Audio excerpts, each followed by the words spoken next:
A favorite tool of many dungeon masters is to play with the divine.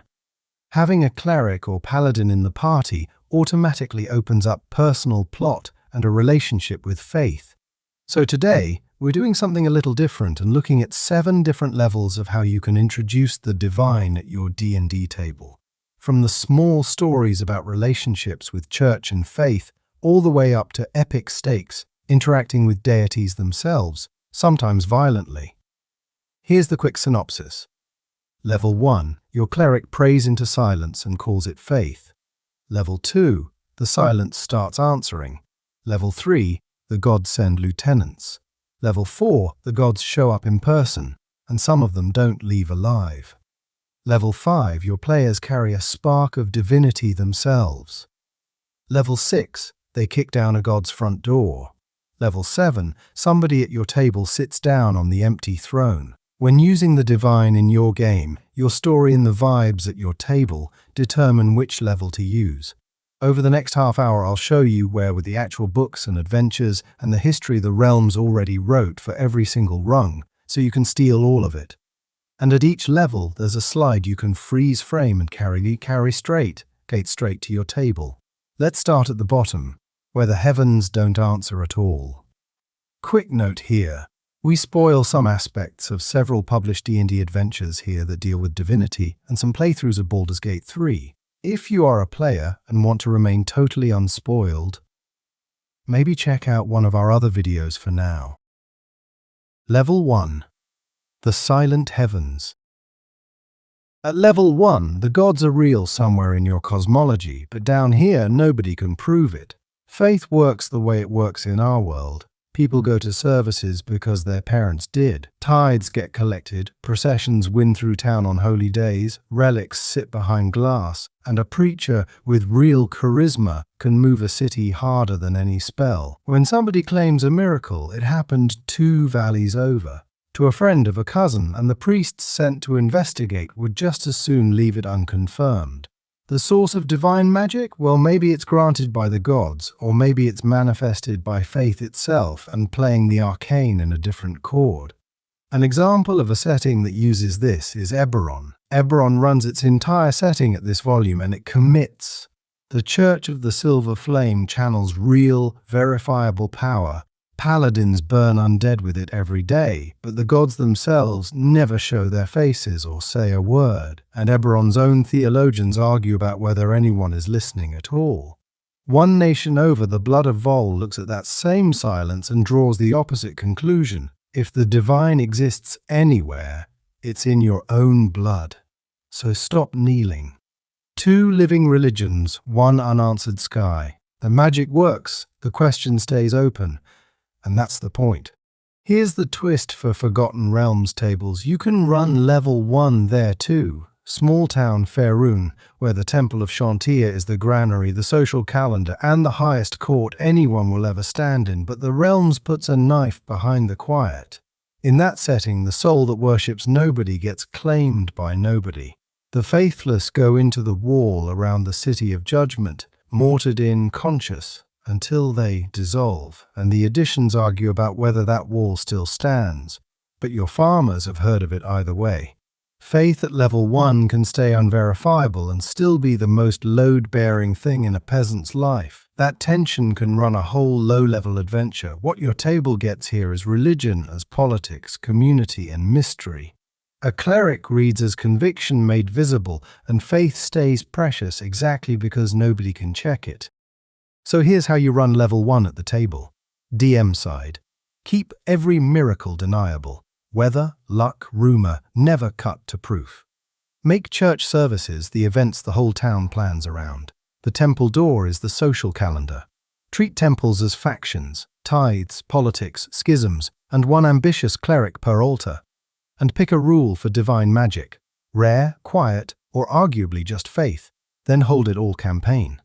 For players, the cleric whose faith lapsed quietly but whose spells never noticed. The bard who built a cult for coin and started believing the sermon. Or the paladin with unshakable faith, even as the evidence piles up that nobody is listening. Level 2. Signs and Portents. 1 click up and the heavens start answering. never directly, and never in plain language. A two-headed calf is born the night the party rides in. The temple statue weeps salt water for a week. At level 2, the gods work through pressure and messengers, omens, dreams, prophets, the spectral raven who delivers exactly one message and refuses to take questions. In a Theros campaign, you can run your own version of the Oracle of Delphi, spouting riddle-like prophecy. In others, the players come upon an ancient cave that seems to depict them defeating a mighty dragon with no way to verify how old the scrawlings are. There can still be mystery here, and the gods can still appear aloof, but that serves as a way for players to question whether the signs are truly divine, or some trickster trying to mislead them. And the rulebook has already measured how the gods talk here. The divination spells are a volume knob. Augury gives you a hum of approval or dread about the next half hour. Divination takes one question and answers in riddles. Commune gets you 3 yes or no's from the source. Contact other plane offers more, and can scramble your caster's mind for the privilege. That's the rule at this level. Truth flows, but never in plain sentences. Instead, it is riddles, coincidences, prophecy. Published D&D already built 2 great engines here. Curse of Strahd hands its entire structure to a fortune teller. The Taraka Roka reading literally redeals the campaign every time you run it. Where the Holy Sword sleeps, which ally steps up, where the vampire waits for you, and the whole Baldur's Gate saga hangs on the words of one long-dead prophet, Alundo, the seer whose predictions kept coming true, whose lines about the children of the Lord of Murder set the first game in motion before you ever roll a character. At Candlekeep, monks still chant his prophecies aloud in shifts. They call it the Endless Chant, which means somewhere in the real realms there is a building where the future is read out loud. If you write your own prophecy, 2 craft rules. Make the who blurry and the what concrete. The crown drowns at the wedding beats a person you'll meet may betray someone. And keep in mind player agency here. The prophecy doesn't have to come true. It just has to be possible. Here's level 2 in practice for the DM. Prayers get answered sometimes. Always an omen, never a voice, and never on demand. Commune gives you yes or no, and the right question can haunt a party for weeks.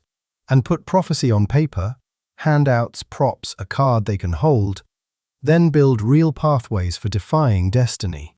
For players, the divination wizard who treats omens as a hard science, with charts.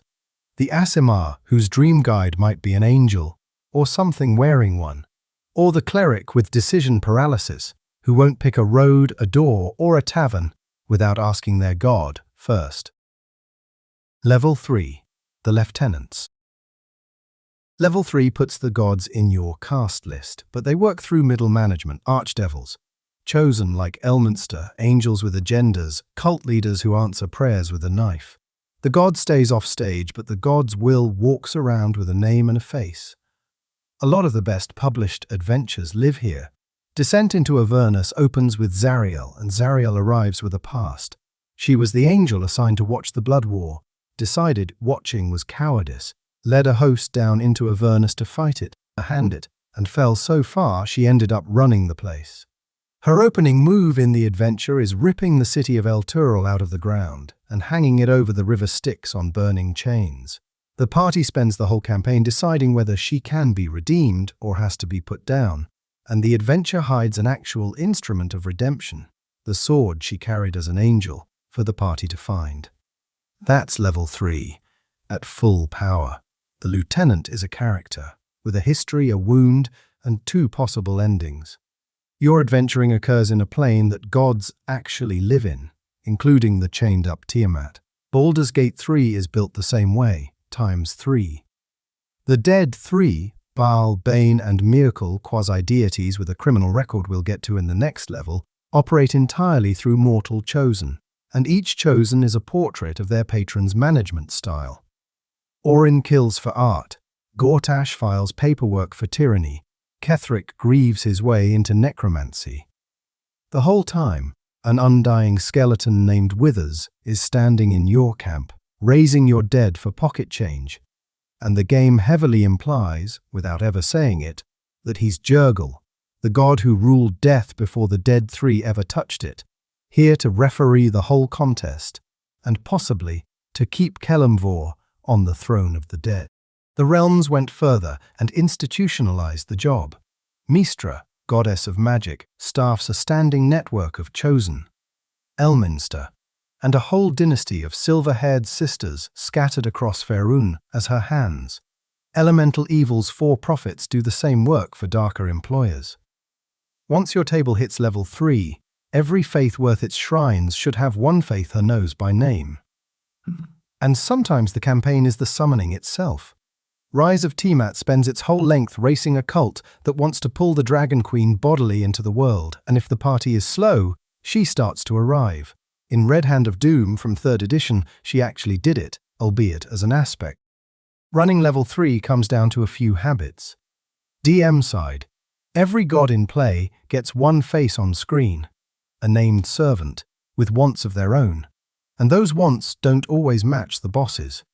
Clergies convene with their lieutenants for marching orders, and sometimes the party gets to spy on the meeting, and once they kill a lieutenant, the god upstairs learns the party's names.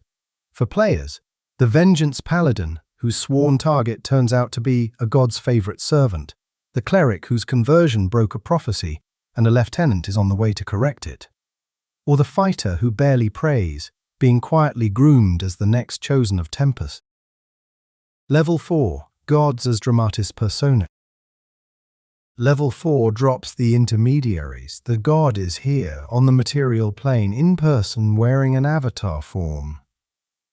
The Forgotten Realms ran this as a setting-wide catastrophe, and it's still the best version anyone's written.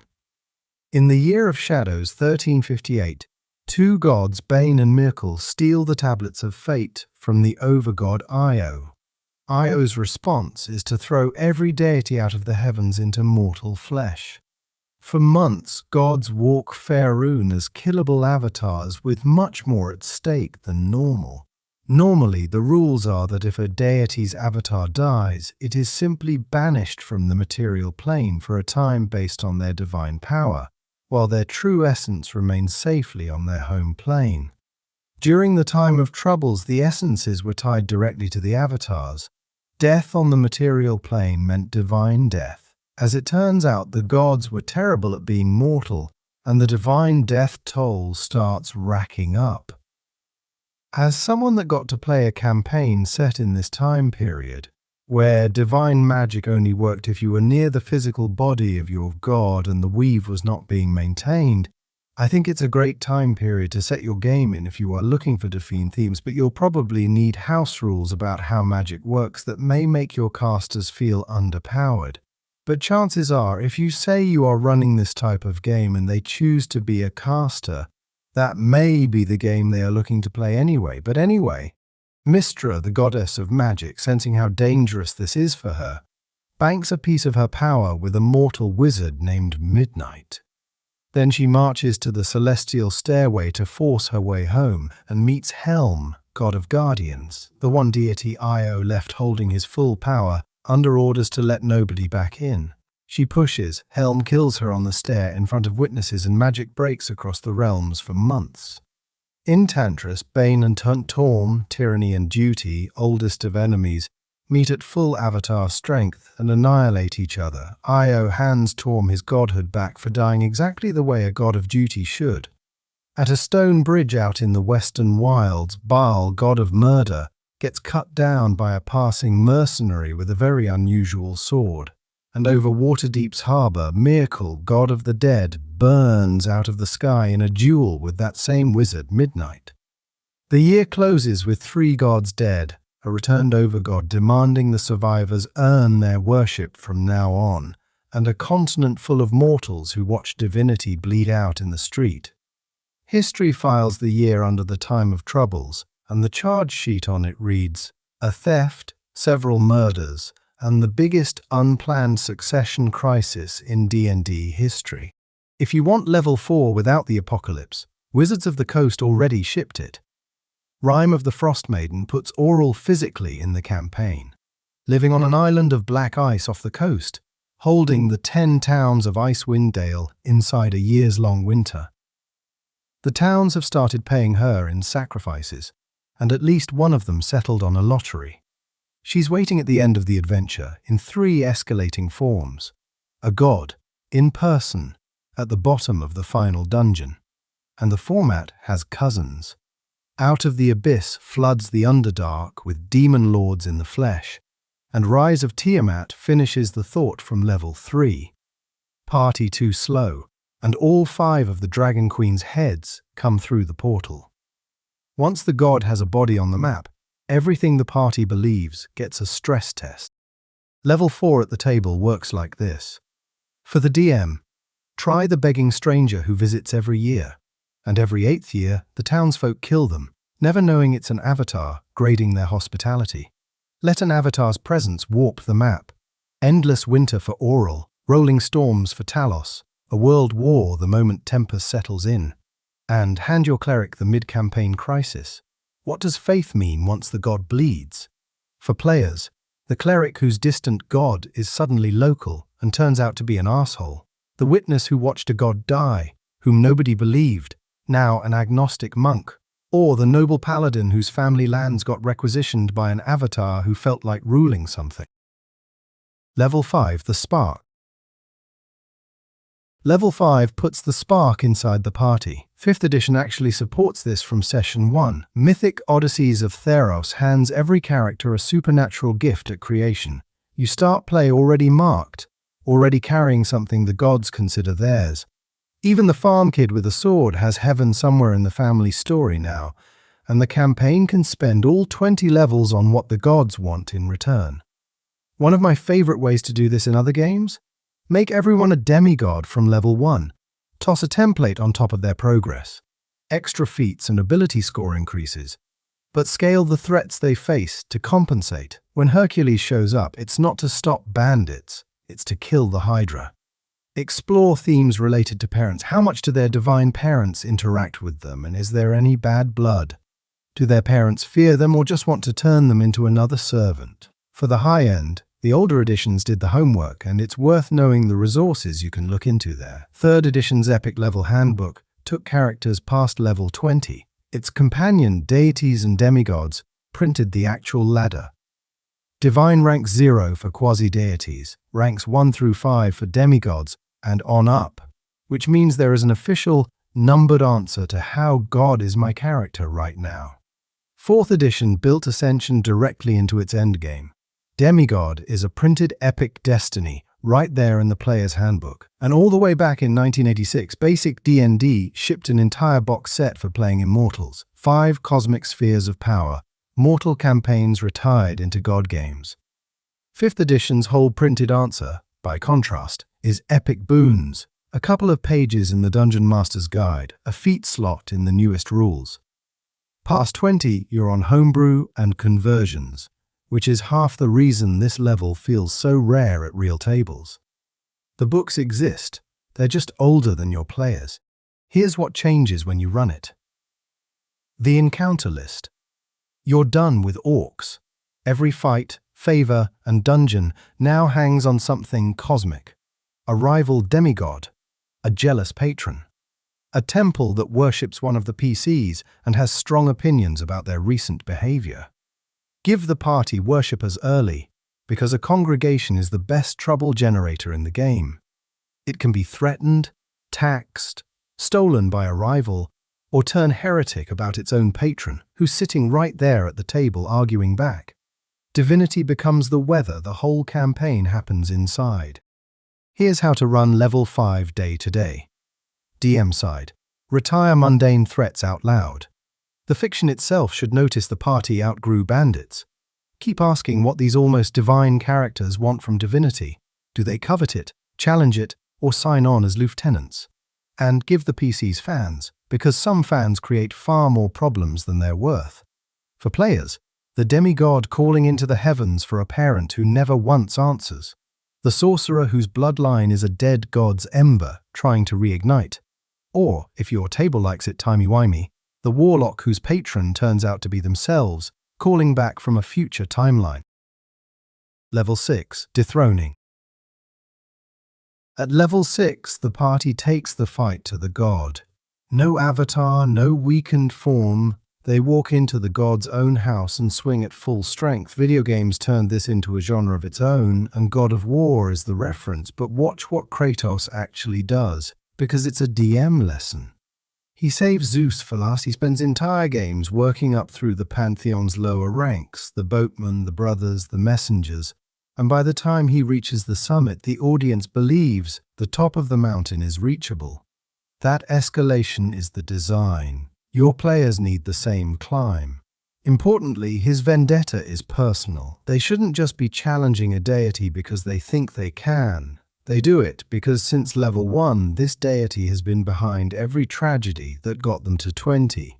And D&D was printing this decades. Queen of the Demonweb Pits, 1980. The party enters Loth's home plane, a web strung across the abyss with stolen pieces of other worlds hanging in it, and can kill the Spider Queen in her own parlor. Throne of Bloodstone, 1988. Still the highest level adventure TSR ever published. It advertises characters up to level 100, marches you into the abyss to stand in front of Orcus's throne and take his wand. Planescape's Dead Gods, 1997, runs the sequel problem. Orcus comes back from being dead under a new name, and the party has to end him a second time. Proof that at this level even the finale can respawn. And Wizards of the Coast return to the format in 2024. Vecna, Eve of Ruin, ends with the party interrupting a god-tier lich mid-ritual, one working day before he rewrites the multiverse. Two design truths hold all of it together. First, on a god's home plane, the final dungeon is awake. 3rd edition even wrote it into the rules. A god inside their own realm senses everything and reshapes it at will. The terrain is the god's will, with a flaw on it. Corridors reroute mid-crawl. The storms find your campsite, and nothing in the architecture is neutral. Second, decide what the corpse costs before the fight. D&D already shows you. Dead gods drift the astral plane as vast stone islands, and the Githiki built their capital city on one. And a portfolio outlives its owner. Kill the storm god and the storms keep coming. There's just nobody aiming them anymore. Level 6 asks 3 things of you. For the DM, the plane fights back. Terrain, weather, and every door in the architecture serve the god. Make them spend the lieutenants first. The throne room has to be earned. And decide in advance what a god's corpse does to the multiverse, because your players will absolutely ask. For players, the barbarian whose rage is unmatched, even by deities. The wizard who wants to see what happens when a god's eye becomes a spell component. Or the rogue whose final test is stealing from Helm. The god of watchers who never blinks. Level 7. Taking up the mantle. The top of the ladder. Somebody has to sit on the empty throne. And at level 7, it's somebody from the story. The Realms wrote the definitive case study in the wreckage of the Time of Troubles, the same crisis from level 4 Fevers. 3 mortals walked out of it as gods, and all 3 seeds were planted an act earlier. Midnight, the wizard, the goddess of magic of Pabig, banked her power with, before dying on the stairway, gets raised by the overgod to fill the vacancy and takes the dead goddess's name Mystra, like a job title. If you watched our Carsus episode, she's the 3rd to hold the job. The nameless mercenary from that stone bridge turns out to be Cyric, and his very unusual sword turns out to be a god in disguise, Mask, god of thieves, playing a longer game than everyone around him. When the dust settles, the overgod hands Cyric the portfolios of all 3 dead gods at once, and Cyric spends the next decade demonstrating exactly why you don't do that, including commissioning a book so perfectly persuasive that reading it converts you to his worship permanently. And Kelimvor, Cyric's old adventuring partner, and one of his murder victims, spends those same 10 years as a soul trapped inside Mask's sword, then takes death away from Cyric and sets about running it honestly. A fair man, finally in charge of dying, and now the wall from level 1 is his problem. Baldur's Gate 3 added the other route. In one of his endings, Gale ascends as a god of ambition. No throne vacated, nobody dethroned. He rises into an idea nobody owned yet. And that's the version any table can reach. Nobody has to die for it. A vacancy helps, but an unclaimed concept is enough. The game is honest about the bill, though. The god who shows up to the reunion a few months later is charming, magnificent, and somehow less present than the man who used to burn dinner in camp. Run it as an endgame state, and the campaign's final scene becomes an investiture. Open a vacancy in Act 2 and leave it hanging. Track what each character keeps choosing. Mercy, vengeance, the hearth, the storm, because at the table, the deeds are the application. Then let the last session be the coronation. Each player names what their character became the god of, and the table checks it against the record. Quasi-deity is the rule's own landing zone. Divine rank 0, immortal, no worshippers required. The oath from level 3, the congregation from level 5, the lieutenant spared at level 6, that was the resume the whole time. And the top of the ladder at your table. DM side, open a vacancy mid-campaign and leave it conspicuously unfilled, and track deeds as a portfolio application, hearth, storm, and make ascension cost the person. Decide what stays mortal and what doesn't. Then make that the epilogue. For the sorcerer who's been quietly campaigning for a dead god's throne since level 3, the accidental god of one small thing, last stands, or second chances. Or the demigod who fulfills the prophecy and takes their parents' throne as a quasi-deity, exactly as foretold. That's the dial. From a prayer nobody answers to a throne nobody else can fill. And you don't have to pick a volume and stay there. The best campaigns climb. Strahd starts its party at level 2 and never leaves. The realms started at 3 and, one theft later, hit the top of the ladder in a single year. Your table can begin in a village chapel and end at an investiture, and your players will remember every rung.